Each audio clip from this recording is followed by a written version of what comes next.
Kia ora, sweet as ginger beer whānau. I hope you guys are having a wonderful day. I thought I would pop online and speak to you guys about bottles and lids. So we have a lot of bottles because we test every single batch and we just love brewing. So we have a lot of lids, but the problem with that is you never know which lid goes with which bottle.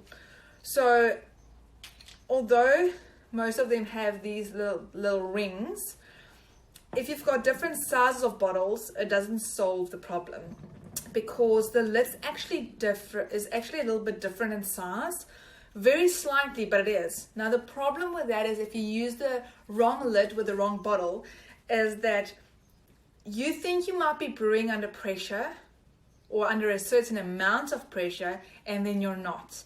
So then your end product won't be as sparkling as you hoped it would be. It might be a little bit flat.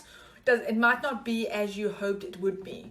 So it is really important to make sure that you either find a system, a way of marking your lids, maybe write on it a number 1 and then on the bottle also number 1 or something like that, or put it in the cupboard with the lid on, or just find something that works for you.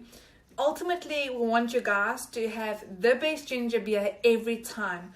This is just a simple trick to just help you with that, to make sure that you obviously get the best product every single time. So remember, different bottle sizes and different brands have different caps. I hope you guys have a good day. Bye.